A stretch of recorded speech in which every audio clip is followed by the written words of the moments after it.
Selamat pagi, siswa dan siswi kelas 11 MIPA. Ya, minggu ini kita sudah memasuki pertemuan yang ke-8 ya.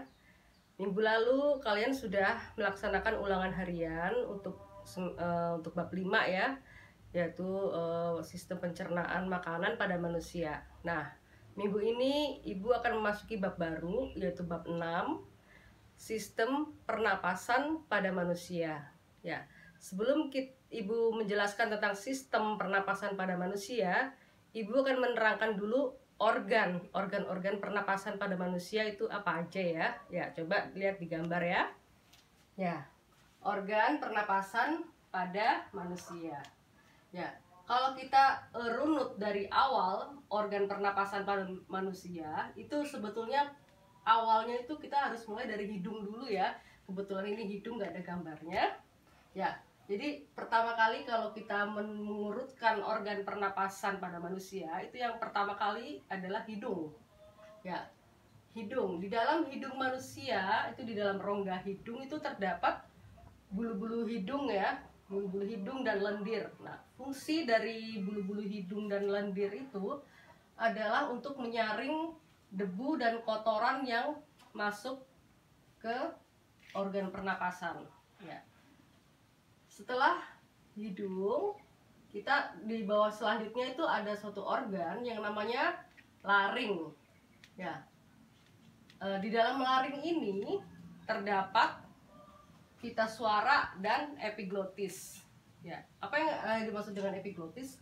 Epiglotis adalah suatu katup atau celah untuk mencegah masuknya makanan pada sistem pernapasan manusia. Ya, jadi di sini ada suatu katup yang namanya epiglotis. Setelah laring, kita turun lagi ke bawah, yaitu trakea ya, atau tenggorokan ya. Tenggorokan istilah biologinya trakea.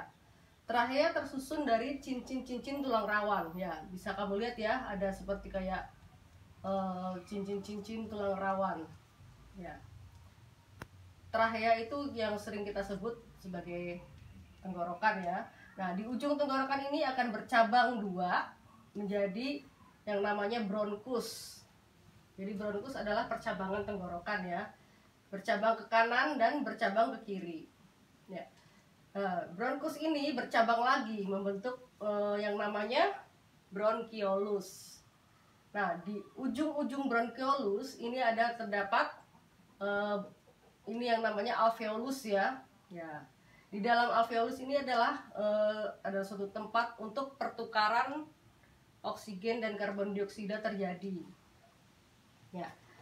Di sini tadi Ibu ulang dari hidung, kemudian ke laring, kemudian ke trakea. Trakea bercabang dua, namanya bronkus. Nah, bronkus bercabang lagi, namanya bronchiolus. Nah, di ujung-ujung bronchiolus terdapat alveolus. Nah, ini paru-paru ya. Manusia itu paru-parunya ada dua ya, paru-paru kiri dan paru-paru kanan. Setelah itu kita lihat lagi ada yang namanya diafragma. Ya, diafragma. Nah, paru-paru ini juga diselimuti oleh suatu membran ya, membran paru-paru yang namanya membran pleura. Ya, ini ada jantung ya, tengah-tengah ini jantung. Ya. Ya. Secara umum manusia bernapas itu kan menghirup oksigen dan mengeluarkan karbon dioksida. Nah, proses masuknya atau menghirup udara itu istilah biologinya itu namanya inspirasi, dan proses mengeluarkan napas itu istilah biologinya itu namanya ekspirasi. Ya, bagaimana proses inspirasi dan ekspirasi? Ya, kalau inspirasi jadi proses menghirup udara ya. Coba kita lihat gambarnya. Di sini tulang rusuk ke atas. Ya, posisi pada saat inspirasi itu tulang rusuk ke atas. Terus diafragma tertekan ke bawah. Lalu volume udara meningkat dan udara masuk. Ya, sekarang bagaimana proses dari ekspirasi atau menghembuskan nafas? Prosesnya tulang rusuk ke bawah, Nah, lalu diafragma terangkat ke atas. Setelah itu udara keluar dari paru-paru. Ya, sekarang kalian udah tahu ya bagaimana proses inspirasi dan ekspirasi. Ya, untuk pertemuan kali ini Ibu cukupkan tentang penjelasan mengenai organ-organ pernapasan terlebih dahulu ya. Ya. Sekarang tugasnya untuk minggu ini. Coba kalian buka halaman 164. Ya. Pengembangan konsep 6.1. Ya, sudah dibuka? Ya. Perhatikan gambar paru-paru berikut dengan cermat. Tuliskan nama bagian paru-paru sesuai dengan yang ditunjuk oleh nomor pada gambar di atas. Selanjutnya, berikan penjelasan dari masing-masing bagian tersebut. Ya, sudah jelas ya. Jadi tugas kalian adalah memberi nama dan penjelasan sesuai dengan nomor-nomor yang ditunjuk pada gambar di buku ini ya. Ya. Sampai di sini dulu pertemuan kali ini.